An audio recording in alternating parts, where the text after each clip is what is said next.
좌우에 계신 분들 반갑게 인사 나누실까요? 인사 나누겠습니다. 반갑습니다. 은혜 많이 받으시기 바랍니다. 자, 오늘 우리 예배 제 아이들도 참여했습니다. 제 어머니도 참여하고 우리 잠깐 일어나면 여러분들 아셔야죠. 가족들 한번 알고 환영해 주시기 바랍니다. 우리 예인이에도 예진이 또 어머니 잠깐 일어나시기 바랍니다. 네.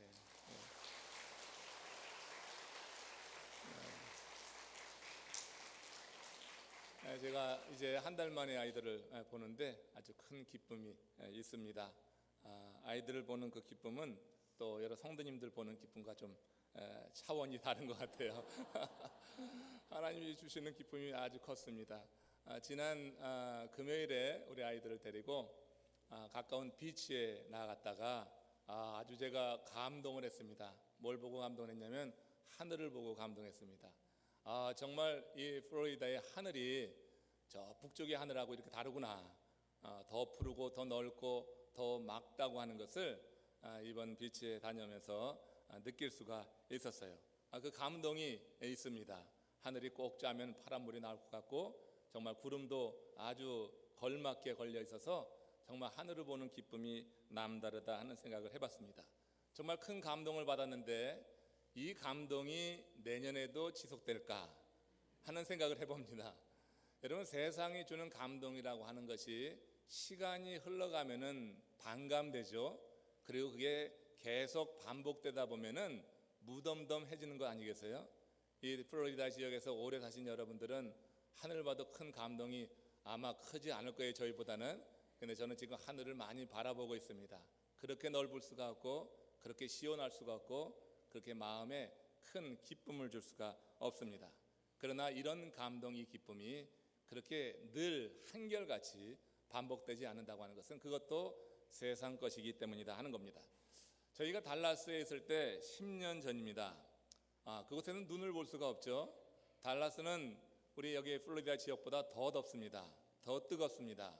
그러니까 눈을 볼 수 없어서 가끔 그런 생각이 들었어요. 눈 좀 봤으면 좋겠다 그런 생각을 했는데 하나님 마음의 생각을 아셔서 그랬는지 저를 북쪽으로 보내주셨어요. 그 디트로이트로 갔는데 3월 달에 갔습니다. 그 3월 달 그 달에 엄청나게 눈이 많이 왔습니다. 진짜 많이 왔습니다. 제 무릎을 덮을 만큼 눈이 많이 왔어요. 그 눈 오는 것을 보는데 그렇게 마음이 좋을 수가 없어요. 황홀했습니다. 온 세상을 눈으로 확 덮는데 그 하얘지는 그 장면을 볼 때 너무너무 황홀했어요. 너무너무 좋았어요. 그런데 거기까지였어요. 여러분, 눈 오는 것을 보는 것과 눈 치우는 것은 전혀 다른 문제예요. 엄청나게 많은 눈이 왔는데 저희 그 집이 이게 코너집이어서 눈 칠 게 굉장히 많은 거예요. 때에 맞춰서 눈 치지 않으면 시에서 나와서 또 워닝도 줍니다. 그래서 그 눈을 치는데 그 눈을 치다가 허리를 그만 삐걱겠어요. 그 한 주간 이렇게 허리를 제대로 쓰지 못한 거예요. 아니, 새 부임제에 와서 제대로 허리도 쓰지 못하고 이렇게 지내니까 그 말이 아닌 거예요.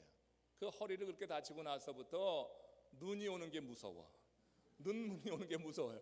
보기는 좋은데 저거 어떻게 칠까? 거기다 진눈깨비라는 거 아십니까? 물을 담은 눈이 올 때는 그게 삽으로 풀면 얼마나 힘든지 몰라요. 그래서 눈 치다가 많이 돌아가시는 노인들이 많이 계시는 경우도 있는 뉴스를 들어봤습니다. 여러분, 이렇게 하얀 눈이 내리는 것을 보면 감동이 일어나요. 근데 그 눈을 치울 때는 감정이 일어나. 눈을 보는 감동은 있어. 근데 눈 칠 때 감정이 상해버려요. 이거 칠 때 힘들어요. 여러분, 플로리다 하늘 바라볼 때 감동이 일어나더군요. 감동이 일어요. 근데 여러분, 그 하늘을 만드는 태양 밑에 내려가니까 감정이 상해요. 그 뜨거움, 그 따가움이 있습니다. 여러분, 세상 일이라고 하는 것이 다 이렇게 상반적이다, 상대적이라고 하는 게 뭔가 좋은 것이 있으면 그 이면에 또 우리에게 또 마음이 상하게 하는 그런 것들이 있습니다. 양이 있으면 음이 있다고 하는 거예요. 세상에 여러분 좋은 집을 살려고 여러분 많이 부더니 애를 쓰시죠. 새벽에 일찍 일어나서 밤늦게 누워서 좋은 집을 가려고 합니다. 그러나 좋은 집은 가질 수 있는지 모르지만 그 일하는 와중에 좋은 홈, 가정을 놓칠 수가 있다고 하는 거예요. 좋은 침대 많은 돈 주고 살 수 있지만 그 침대에서 좋은 잠, 평안한 잠을 놓칠 수도 있는 겁니다. 세상 일이라고 하는 것이 다 상반적이어서 하나 가져오면 하나 내가 손해보고 놓쳐야 될 것이 있다고 하는 거예요. 이 땅에 발을 붙이고 살면서 세상 모든 것이 쓸데없다. 저도 영적인 것을 많이 강조하고 신령한 것을 강조하지만 여러분, 그렇게 이 세상 것이 쓸데없다 그렇게 말하는 것은 그건 말이 안 됩니다. 너무 신비적입니다.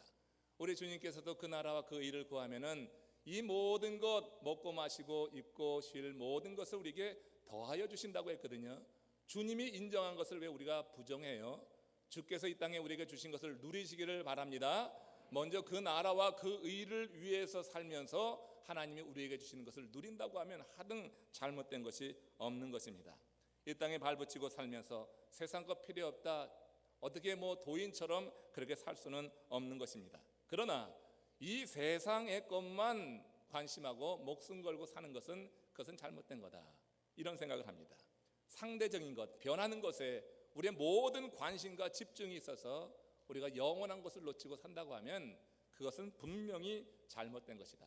그럼 우리가 어떻게 살아야 될까 하는 생각에 대해서 오늘 여러분들과 나누길 원합니다. 우리 믿음의 사람들이 이 한정된 시간, 인생을 모래시계로 비유하는데, 모래시계로 비유하는 것은 우리는 제한된 시간, 한정된 시간에 살 수밖에 없는 존재라고 하는 것입니다. 살기 위해서 우리가 밥을 먹고 열심히 일을 하지만 실제로는 우리가 죽음에 더 가까이 가고 있는 거예요. 역설적인 사실입니다. 살기 위해서 먹는데 우리는 죽음에 가까이 다가서고 있어요. 왜냐하면 우리 인생이 한정된 모래시계와 같은 인생을 살기 때문에 어쩔 수 없이 누구도 피해갈 수 없는 것이 바로 그런 삶이라고 하는 것입니다. 저는 이 한정된 시간을 현명하게 지내는 방법에 대해서 우리가 깊이 생각해야 된다고 늘 생각합니다. 우리에게는 주어진 한정된 시간이 있습니다. 무궁하게 영원히 이 땅에서 살 수는 없는 것입니다. 이 땅에 주어진 삶이 제한되고 한정되어 있다고 하는 것을 인식하게 될 때 우리는 가장 가치 있는 것이 무엇인가를 알아야 되고, 그 가장 가치 있는 것에 우리에게 주어진 시간과 에너지를 투입하고 우리가 집중하고 살아가는 것이 옳다고 보는 겁니다. 그러면 여러분, 이 한정된 시간에서 우리가 여기에 주어진 이 시간, 가장 가치 있는 것에 우리가 집중하고 살기 위해서 과연 우리는 어떻게 해야 되는가? 저는 무엇보다 내 자신이 누구인가, 나라고 하는 내 자신에 대한 인식, 그 정체성이 확실해야 된다고 믿습니다. 여러분, 고린도전서 3장 16절 말씀을 같이 보시면은 우리가 누구인지 잘 밝혀주고 있어요. 제가 여러분들하고 한번 같이 읽읍시다 하면 다 같이 읽으시기 바랍니다.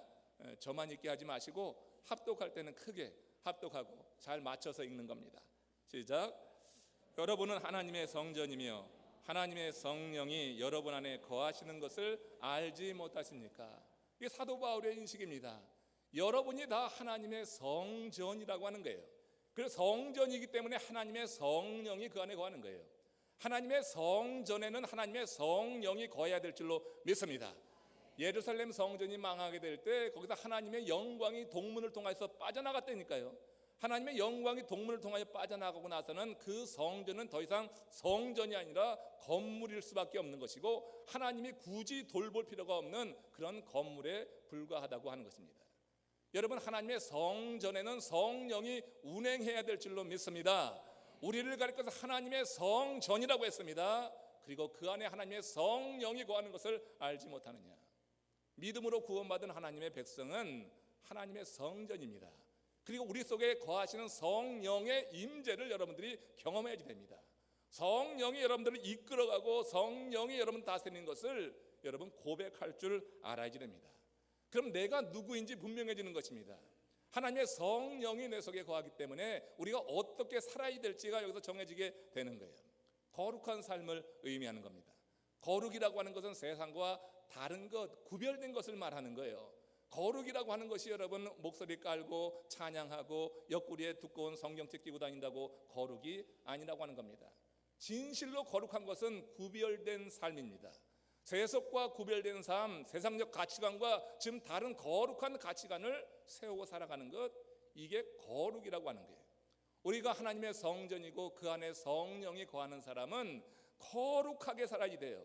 이 거룩하게 사는 일에 우리의 가장 많은 시간과 에너지를 집중하고 살아가는 것이 가치 있는 일이라고 하는 것입니다. 우리가 여러분 이렇게 가치 있게 여기고 살아갈 거룩한 일이 무엇인가? 세상 사람들이 하지 않는 그 거룩한 일이 무엇인가? 오늘 신앙직 헌신 예배를 통하여서 집사님, 권사님, 장로님 세움을 있습니다. 여러분 다 1년마다 한 번씩 새롭게 갱신하는 것입니다. 우리가 여러분 다시 한번 이 신령직에 대해서, 이 직분에 대해서 인식하는 시간이 오늘 이 시간이에요. 또 이달 9월 14일에 우리 전도사역부 주관으로 전도 집회가 예정되어 있습니다. 여러분 전도 설교는 현대 선교인들이 가장 듣기 싫어하는 설교 가운데 하나라고 하는 겁니다. 오늘 제가 여러분 가장 듣기 싫어하는 설교를 할 겁니다. 전도 설교를 할 겁니다. 눈빛 달라지지 마세요. 들키지 마세요. 여러분 전도 설교 우리 들어야지 됩니다. 왜냐하면 우리가 살아가는 목적, 가장 가치 있는 삶, 우리가 하나님의 성전으로 성령을 모시고 살아가는 사람들이 행할 수 있는 가장 가치 있는 일, 우리가 시간을 집중하고 나의 모든 에너지를 집중해서 해야 될 일이 바로 여러분 전도하는 일이라고 하는 거예요. 신학직 우리 직분자들이 헌신하는 날입니다. 오늘 그 헌신을 뭘 헌신합니까? 여러분 헌신한다고 할 때 무엇을 생각하십니까? 헌신한다고 하는 것은 한마디로 얘기해서 전도자로 살아가는 거예요. 내 자신을 주님께 드리는 건데, 주의 뜻에 맞게 사는 건데, 주께서 가장 원하시는 것이 뭐냔 말이에요. 가장 원하시는 것은 많은 문 영혼을 주께 인도하는 그 일이라고 하는 거예요. 땅끝까지 이르러서 내 증인이라고 하는 그 일이라고 하는 거예요. 그러니까 거룩한 하나님의 사람들이 하나님의 뜻에 따라가는 것이, 그게 여러분 헌신된 삶이라고 하는 거예요. 헌신된 여러분들, 다른 것 생각하기 전에 가장 근본적인 것은 우리가 전도자의 삶을 살아가는 것이다. 오늘 본문은 이와 관련해서 우리에게 주는 교훈이 아주 크다고 여깁니다. 마태복음 5장 9절 본문 말씀을 같이 합독합니다. 평화를 이루는 사람은 복이 있다. 하나님이 그들을 자기의 자녀라고 부르실 것이다. 여러분 이 한 구절에서 중요한 단어가 있지요. 무슨 단어입니까? 평화. 에이레네라고 하는 헬라어 단어를 이렇게 말합니다. 근데 평화를 이루는 사람이라고 그랬어요. 영어 성경에서는 이 부분을 peacemaker, 좀 쉽게 얘기해서 평화를 만드는 자 이렇게 말합니다. 근데 평화를 이루는 사람이 복이 있는데 하나님이 그들을 자기의 자녀라고 부르신다고 하는 거예요. 여러분 여기 중요한 의미가 있습니다. 주님께서 말씀하신 평화를 이루는 자라고 하는 그 사람은 누굴까요? 평화를 이루는 사람은 어떤 사람일까요? 평화를 이루는 사람이 어떤 사람인 줄 알아야지 우리가 하나님의 자녀가 된다고 하는 거예요. 여러분 평화를 이루는 사람이라고 하는 것은 노벨 평화상을 받은 사람이면 평화를 이룬 사람 아닐까요? 마틴 루터 킹 목사님이나 저 만델라 대통령 같이 그렇게 여러분 평화를 위해서 자신의 전 생애를 다 바쳤으면 그 사람이 이 복을 누릴까요? 여러분 그 의미도 없지 않아 있을 것입니다. 그러니까 그들이 이룬 평화라고 하는 것은 세상의 분쟁 지역에 어떤 갈등 관계에 있는 정치적인 문제에 개입해서 거기에 화평을 이루고 평화를 이룬 그런 공로가 인정돼서 그런 상을 받기도 했던 겁니다. 그러나 주님께서 말씀하신 평화를 이루는 자가 복이 있다. 하나님이 그들을 자기의 자녀라고 부르실 때 여기 평화를 이룬 자는 그런 차원을 넘어서는 것입니다. 정말 여러분 평화를 이룬다는 것이 무슨 의미인가? 평화를 이루는 사람은 어떤 사람인가? 한마디로 말해서 세상의 죄인들을 하나님 앞으로 이끌어서 하나님과 맡긴 담을 헐고 하나님과 화목하게 하는 그 평화를 이루는 자로 여러분 믿음으로 고백하시길 바랍니다. 분명히 알아야지 우리가 하나님의 자녀가 되는 거예요. 세상에 여러분 정치적으로 분쟁 지역에 가서 화평 평화를 이루는 것 그 차원을 넘어선다니까요. 세상의 죄인들, 주를 알지 못하는 자들, 복음을 알지 못하는 그런 사람들에게 찾아가고 그들에게 다가가서 그들을 하나님께 이끌어서 하나님과 화평하게 하는 것, 화목하게 하는 것이야말로 평화를 이루는 사람이라 이렇게 말할 수 있어요. 여러분 절대 가치가 사라진 시대가 지금 이 시대입니다. 그래서 이 시대를 가리켜서 포스트 모더니즘이라고 말을 합니다. 절대 가치가 없습니다. 다 상대적으로 사람들은 사고합니다. 이 시대에 평화를 이루는 사람을 찾는 것은 어렵습니다. 평화를 이루는 사람은 절대자에게 세상의 죄인들을 이끄는데 절대자가 사라진 이 시대에, 그렇기 때문에 평화를 이루는 사람은 많지 않은 거예요. 이 시대는 종교 다원주의를 주장하는 사람들처럼 평화 애호가는 많이 있습니다. 평화 애호가는 이것도 좋고 저것도 좋다고 하는 것입니다. 이쪽도 구원의 길이 있고 저쪽도 구원의 길이 있다고 하는 것입니다. 평화 애호가들이 말하는 그들의 주장은 세련됩니다. 굉장히 합리적입니다. 사람들의 귀를 쫑긋하게 만들고, 그리고 제대로 믿음 생활하지 않는 이들에게는 그것이 훨씬 더 호감이 가는 그런 주장이 될 수 있습니다. 이 시대에 여러분, 다른 이로서는 구원을 받을 수 없나니 천하 사람 중에 구원 얻을 만한 다른 이름을 우리에게 주신 일이 없음이라고 사도 베드로가 요한복음 4장 12절에서 선포한 평화를 이루는 사람을 찾기는 어렵다고 하는 것입니다. 다시 말씀드리지만 평화 애호가들, peace lover, peace keeper, 이런 사람들이요 많이 있습니다. 그들의 주장이 세련되고 합리적으로 들리기 때문에. 그러나 그건 진리가 아니라고 하는 것이 우리 기독교 입장에서 보는 그런 여러분 분명한 그런 사실입니다. 그래서 평화 애호가들은 희생하지 않습니다. 입으로 많이 일합니다. 진리가 아닌 것을 그들은 알기 때문에 평화 애호가들은 희생하지 않으려고 합니다. 하더라도 제한적입니다. 입으로 많이 합니다. 진리가 아니기 때문에. 반면에 평화를 이루는 사람들의 주장은 투박하고 배타적으로 들리기도 합니다. 우리가 그런 일을 하는 사람들입니다. 그러나 이게 진리입니다. 그래서 이들은 몸으로 일한다고 하는 것입니다. 몸으로 진리를 사는 것입니다. 이들의 삶의 목적은 평화를 이루는 일이기 때문에 많은 것을 희생합니다. 평화 러버가 아닙니다. 평화 키퍼가 아닙니다. 피스 메이커, 평화를 만드는 자입니다. 평화를 만들기 위해서 우리는 시간을 희생하고요, 물질을 희생합니다. 믿지 않는 한 영혼을 하나님께 이끌어올 때 여러분 얼마나 많은 것을 희생하십니까? 시간 많이 희생합니다. 매주 목요일날 나가서 전도 우리 사역팀 열심히 여러분 시간 희생하고 있습니다. 물질도 희생합니다. 그 영혼 주님께 인도해서 평화를 만들기 위해서, 평화를 이루기 위해서 시간, 물질, 에너지 많이 희생합니다.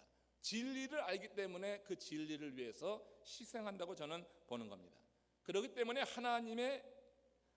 하나님께서 이들을 나의 자녀라고 그렇게 부르는 것은 그들에게 보상이 될 수가 있는 거예요.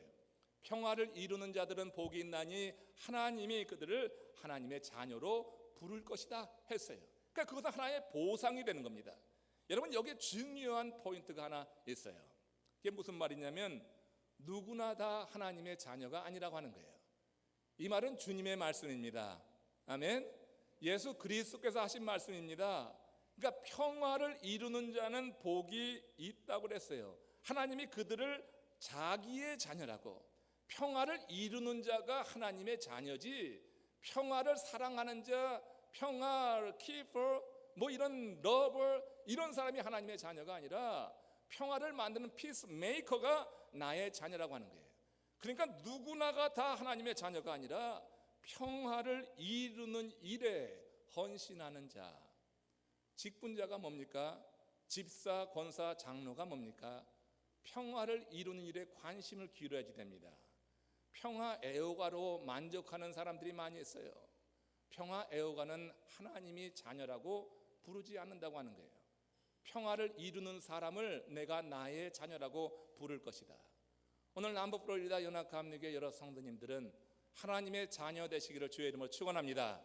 여기에 아멘 했는데 내가 하나님이 원하시는 평화를 이루는 삶을 살지 않는다고 하면 그건 희생을 해야지 되기 때문에, 그건 내가 좀 죽어져야지 되기 때문에, 내 자아를 비워야지 되기 때문에 그거 싫단 말이에요. 사람들 앞에 고개 숙이기 싫단 얘기예요. 자존심 상하기 싫다고 하는 거예요. 그래서 안 하겠다고 하면 어떻게 되는 거예요? 하나님의 자녀라고 일컬음을 받지 못할 것이다.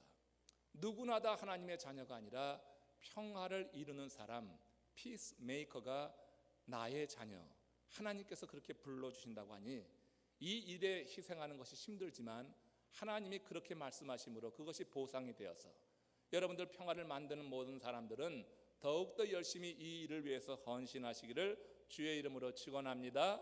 그럼 여러분, 평화를 만들어가는 사람들은 과연 어떻게 사는가, 좀 구체적으로 몇 가지 간단하지만 여러분 지금 새겨야 될 말씀 몇 가지 나누겠습니다. 평화를 만들기 위해서는 무엇보다 구원의 확신이 분명해야지 됩니다. 여러분들이 예수 그리스도로 말미암아 그의 대속의 죽음을 통하여서 보혈로 내 죄가 씻어지어서 구원에 이른다고 하는 구원의 확신이 분명해야지 됩니다. 어떤 사형수가 교수형 당하려고 사형틀에 올라가다가 그만 발을 헛디뎠어요. 헛디디면서 넘어질 뻔했는데 그가 하는 얘기가 하마터면 죽을 뻔했네. 여러분, 사람이요 마지막 순간까지 생에 대한 집착이 있다고 하는 거예요. 이제 곧 죽을 사람도 그 죽는 그 순간까지 생에 대한 집착이 있어요. 하나님을 알지 못하면 이 생에 대한 집착은 더 말할 수가 없다고 하는 것입니다. 평화를 만드는 사람은 본향을 바라보는 사람입니다. 평화를 만드는 사람은 이 세상의 집착으로부터 자유한 사람이 돼야지 된다고 하는 겁니다. 제가 여러분 칼럼에서도 썼지만 저는 인생을 야구 경기에 자주 비유합니다. 야구 선수가요 1루 나가서 2루 돌아 3루에 갔을 때 가장 소망하는 것이 뭡니까? 여러분, 런너들이 가장 원하는 것은 홈에 들어가는 것입니다. 너무너무 홈에 들어가길 원하면 어떤 선수들은요 홈스틸을 하는 거예요. 홈스틸을 해서라도 홈을 밟기를 원한다고 하는 거예요. 지난 주간에 유현진 선수가요 13승 거두었어요. 뭐 야구에 관심이 없는지 모르지만 저는 다저스의 유현진 선수가 한 다음에 그 뉴스를 자주 봅니다. 13승이면 참 대단한 성과더라고요. 근데 지난주 게임에서 이 유현진 선수가 2루타를 쳤어요. 그리고 그 다음에 이어지는 선수가 안타를 쳤는데 다 안타인 것 같아. 그런데 2루에서 뛰어갖고 홈까지 들어왔어요. 그 뚱뚱한 몸을 가지고 이게 슬라이딩이 안 되니까 엉덩방아 쥐고 들어왔어요. 그러면서도 홈에 닿았어요. 그게 점수를 놨단 말이에요. 여러분, 선수가 1루, 2루, 3루까지 가면 그 다음에 가기 원하는 곳은 홈이 돼야지 되는 거예요. 이 선수가 홈을 바라보고 들어가기 무섭다고 돌아서 간다고 하면 그 선수는 선수의 자격을 잃는 거예요. 우린 여러분 십자가의 군사여 하나님의 나라의 경주에 참여한 하나님의 백성인 줄로 믿습니다. 우리가 여러분 인생의 본향 저 앞에 두고 두려워 떠는 것은 옳지 않습니다. 본향을 가까이 둔 연세가 높으신 분들 계십니다. 절대 두려움이 없었으면 좋겠어요. 우리가 여러분 확실한 이 구원의 확신이 있을 때 그 본향을 바라보고 두려워할 일이 아니라고 하는 겁니다. 우리 김 목사님이 광고도 했지만 우리 임채선 권사님 또 갑작스럽게 큰 수술을 받으셨어요. 참 이제 어려운 수술 잘 받긴 했지만 연로가 높으십니다. 연세가. 또 우리 예장로님, 장모님 지금 췌장암으로 이렇게 급하게 수술을 받았는데 지금 아주 어렵게 되셨어요. 호스피스 병동에 계십니다. 지난 주간에 일어난 일입니다. 한 주간에 일어납니다. 우리의 삶이 건강하다가 어느 순간에 어떻게 될지 아무도 모르는 거예요. 아무도 몰라요. 우리가 구원의 확신 예수 그리스도로 말미암은 영생에 대한 분명한 믿음이 없이 살다가는 어느 순간 내 인생에 갑자기 그 본향이 눈앞에 보일 때 두려워 떠는 겁니다. 그래서는 우리가 평화를 만드는 사람이 될 수가 없어요. 평화를 이루는 사람이 누가 그를 보고 평화를 이루는 그 사람을 따라가겠어요? 아무도 따라가지 않는 겁니다. 여러분, 이 사도행전에서 4장 12절에서 말한 것처럼 다른 이로서는 구원을 받을 수 없나니 천하 사람 중에 구원을 받을 만한 다른 이름을 우리에게 주신 일이 없습니다. 예수 그리스도를 믿는다고 하는 것은 그 예수 그리스도로 말미암아 우리가 분명히 영생에 들어가는 그 본향에 들어가는 하나님의 사람이 되었다고 하는 확신을 가지고 살아가는 것이다 하는 겁니다. 저 여러분 선배 목사님 가운데 저와 같은 지역에서 목회하시던 신이상 목사님이라고 하는 분이 계십니다. 애나버 지역 미시간대 근방에 거기서 이제 목회하셨는데 그 모친 추모 예배 때 평생 전도사로 사역하신 이 모친을 추모하는 중에 그 목사님이 간증하신 내용이 있습니다. 저보다 15년이나 높으신 그런 선배 목사님이고, 그러니까 그 어머님은 연세가 상당히 높으셨죠. 그런데 그 어머님이 임종하기 2-3시간 전에 누군가의 이름을 자꾸 부르더란 얘기예요. 그래서 이 신 목사님이 가까이 귀를 대고 어머니 누구를 찾으세요? 하고 물었다는 겁니다. 근데 목소리가 하도 작아서 여러 번 물어봤는데 나중에 알고 봤더니 그 어머님이 평소에 마음에 두고 전도하려고 했던 그 누군가 그 사람의 이름을 계속 부르더란 얘기예요. 임종이 2-3시간밖에 남지 않았어요. 근데 자기가 지금 본향을 바라보고 있어요, 당신은. 근데 본향을 바라보고 있는 그 시간에 그는 그분의 이름을 계속 부르는 거예요. 그분을 놓고 기도했는데 그분이 이 본향에 대한 믿음이 없어요. 영생에 대한 믿음이 없어요. 영생으로 들어가는 그 시간에 그는 그분의 이름을 부르면서 끝까지 그 영혼을 위해서 기도하더라고 하는 이야기입니다. 목사님이 부끄러웠다고 하는 거죠. 목사님이 어머니의 그 모습을 보고서 정말 전도하는 이 부분에 대해서 새로운 그런 인식을 갖고 그렇게 반성했다고 하는 간증을 들어보았습니다. 여러분, 우리가 이 구원의 확신을 가지고 살아간다고 하는 것은 이렇게 인생의 마지막 순간이 우리에게 어느덧 갑자기 찾아온다 할지라도 전혀 두렵거나 떨리지 않고 오히려 그 본향에 대한 그리움을 가지고 우리 자신을 그렇게 준비할 수 있는 매우 중요한 그런 큰 은혜요. 또 그것은 우리 믿지 않는 영혼들, 그 죄인들을 하나님께 이끌어내서 평화를 이루게 할 수 있는 가장 중요한 그런 수단임을 믿습니다. 구원의 확신을 갖는다고 하는 것, 그건 대단한 축복이 아닐 수가 없어요. 오늘 이 자리에 혹시 이 구원에 대한 확신이 없어서 흔들리는 분이 계시다고 하면, 인생의 작은 일을 만날 때마다 마음이 요동하고 두렵고 염려가 된다고 하면 하나님께 은혜를 구하시기를 주의 이름으로 축원합니다.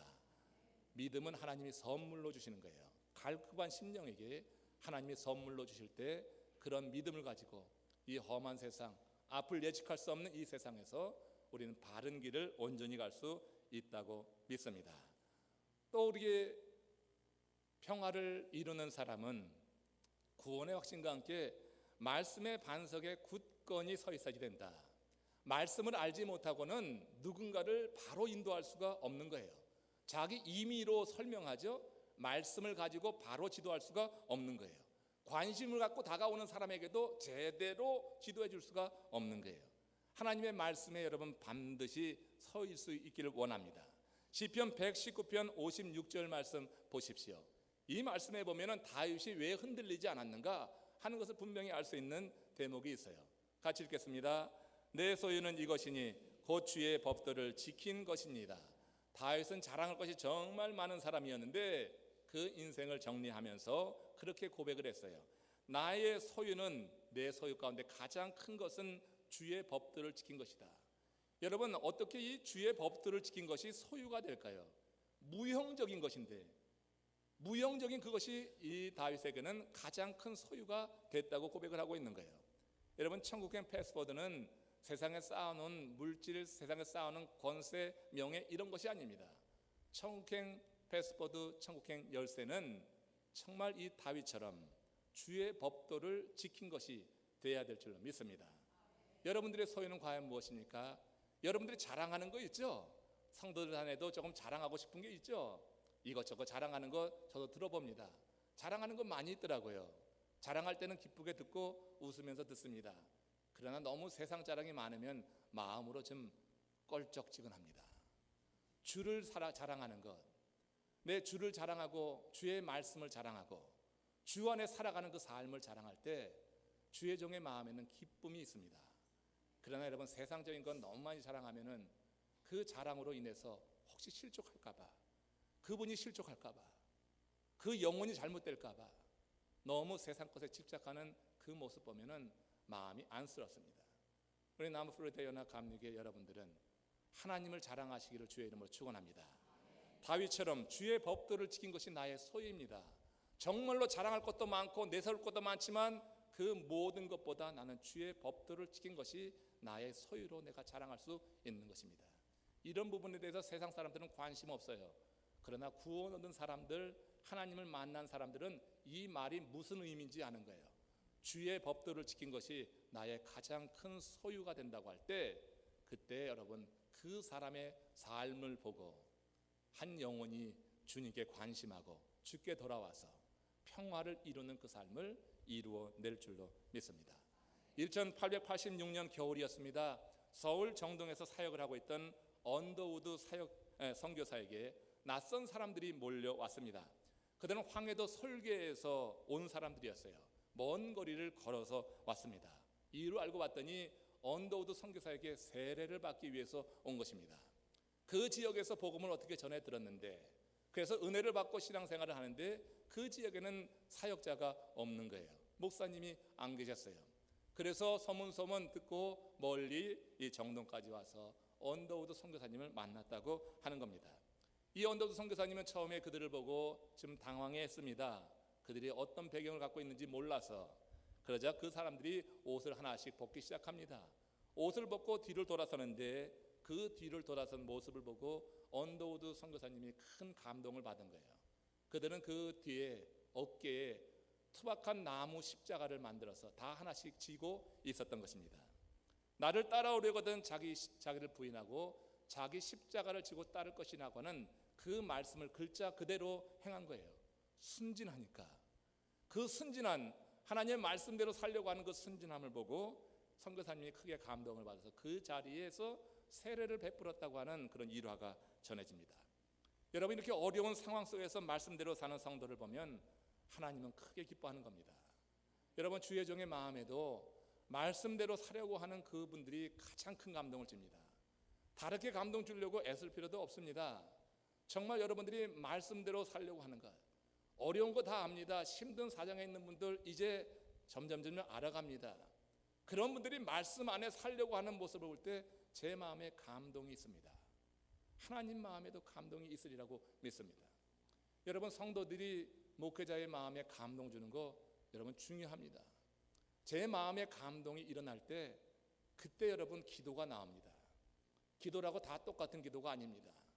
마음의 감동을 가지고 하나님께 중보하는 기도 속에 하나님은 역사하는 것을 많이 보았어요. 사랑하는 성도 여러분들, 정말 여러분들의 삶이 주님 앞에 이렇게 감동을 줄 수 있는 그런 말씀 위에 서 있는 삶이 된다고 하면 걱정할 거 없습니다. 여러분들의 인생을 주께서 책임지심을 믿습니다. 우리가 하나님의 이 평화를 이루는 이 일을 이루기 위해서 구원의 확신, 이렇게 말씀의 반석 위에 서서 살아가는 것이 대단히 중요하다. 그 다음에 하나 더, 사람 차별하지 말자고 하는 거예요. 사람 차별하지 말자. 요한계시록 3장 20절의 말씀입니다. 함께 읽겠습니다. 보아라, 내가 문 밖에 서서 문을 두드리고 있다.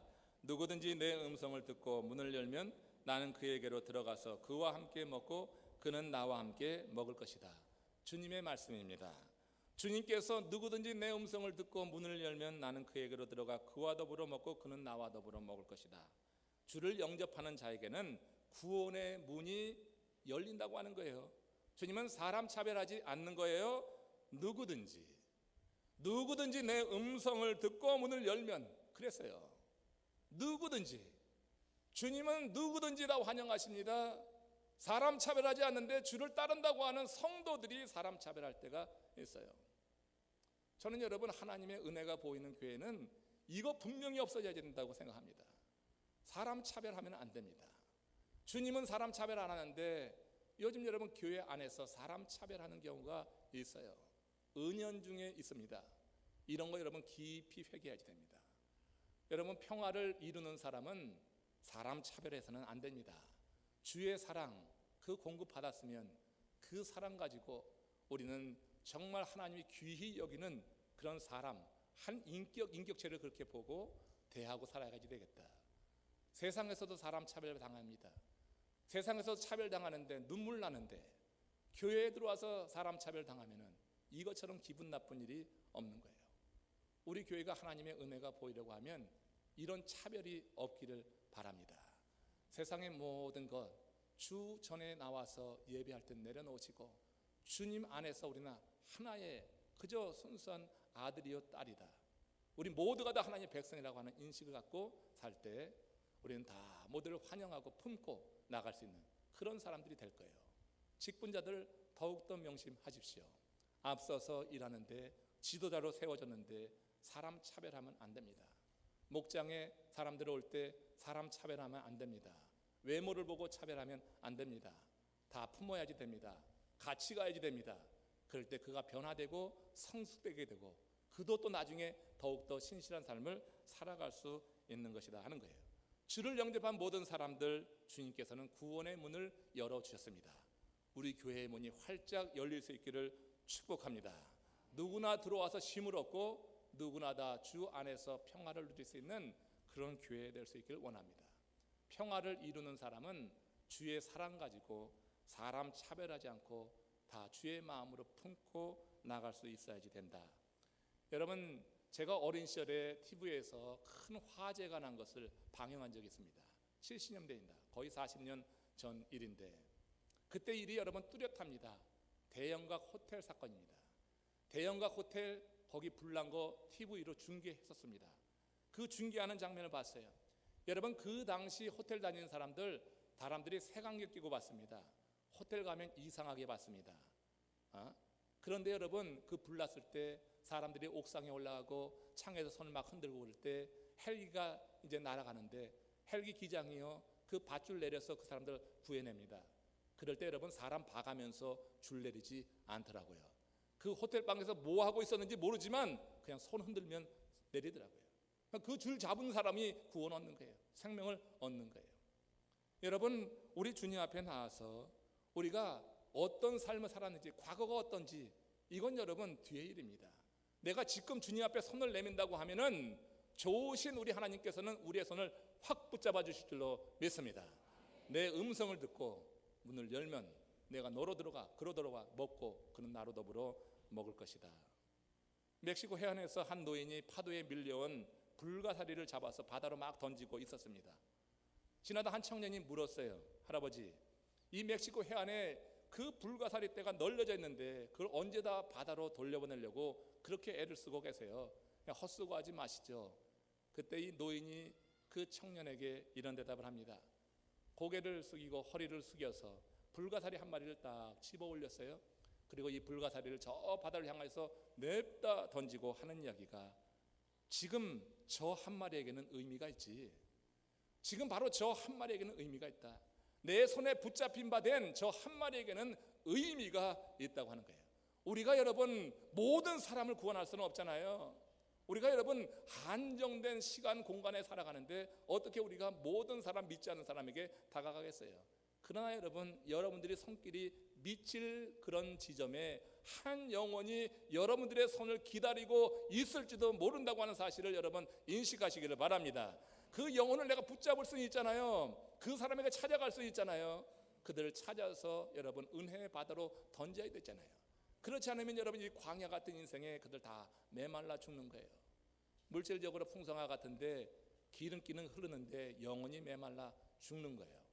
여러분 주변의 한 영혼들에 대해서 주님이 말씀하신 것처럼 예루살렘과 유대와 사마리아입니다. 땅끝으로 나가는 것 이전에 사마리아가 있습니다. 사마리아를 통과해야지 땅끝으로 가는 겁니다. 만나기 싫은 사람이 있습니다. 꼴보기 싫은 사람이 있습니다.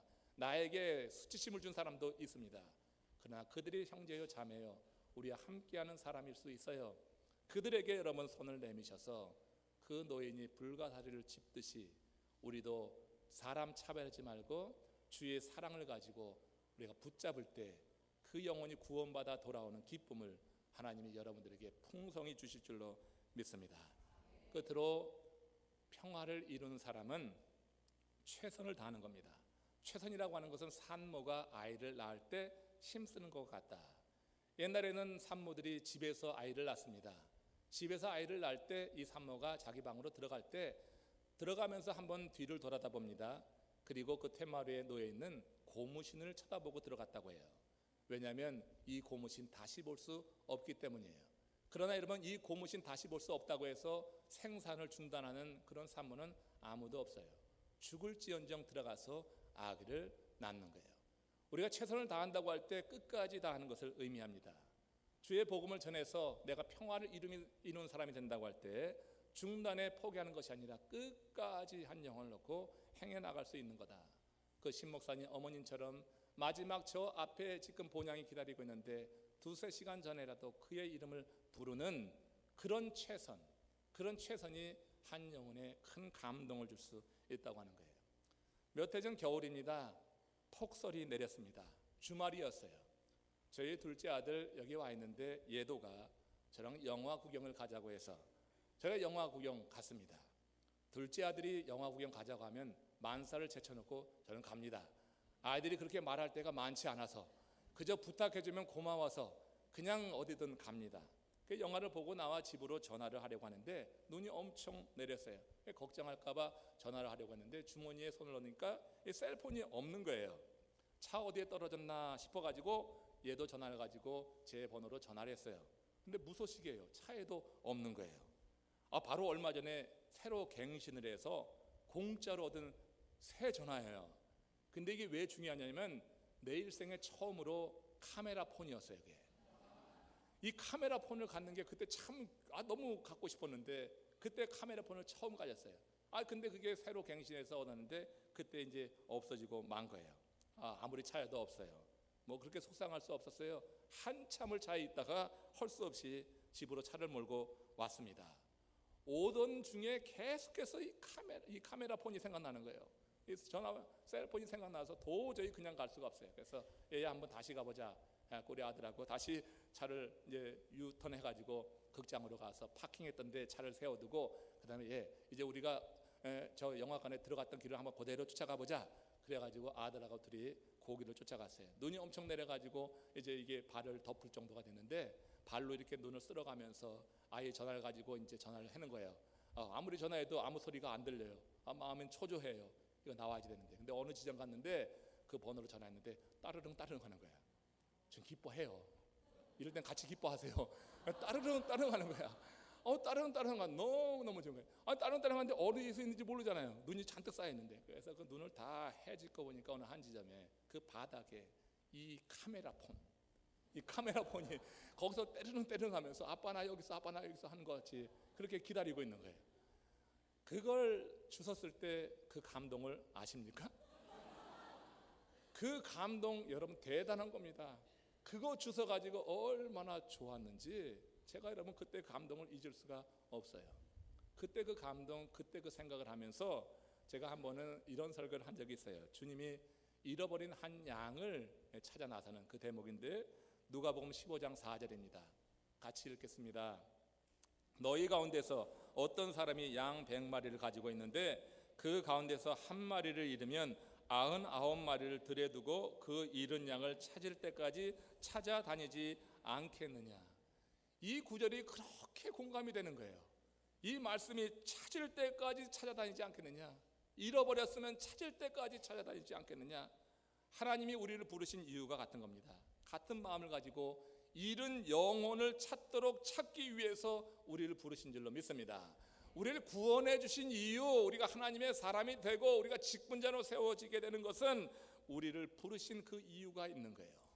하나님께서 이런 마음 가지고 한 영혼을 찾게 하기 위해서 우리를 직분자로 세우고 주의 자녀로 세우고 우리의 삶 속에 역사하신다고 하는 것, 여러분 이 사실을 꼭 기억하시기를 바랍니다. 오늘 신령직, 우리 신앙직 직분자 여러분들, 헌신한다고 하는 의미를 새겨보았습니다. 참된 헌신은 전도자가 되면 되는 겁니다. 전도자는 아무나 되는 게 아닙니다. 자기 자신의 정체성, 내가 누군가에 대한 분명한 인식이 있을 때 우리는 주께서 원하시는 전도자의 삶을 살아서 주님을 시원하게 해주심으로 말미암아서 우리도 다윗처럼 주님으로부터 내 마음에 합한 자라 하는 그런 칭찬을 듣게 될 줄로 믿습니다. 이제 이 여름 가고 가을이 되었습니다. 천고마비의 계절, 하늘을 보면 그렇게 마음이 시원합니다. 여러분들 삶 속에 주님이 주시는 은혜가 더욱더 깊어져서 정말 주시는 말씀 안에서 여러분들이 이 평화를 이루는 사람, 피스메이커가 되므로 하나님이 나의 자녀다 부르실 수 있는 그런 신실한 주의 종들 되시기를 주님의 이름으로 축원합니다.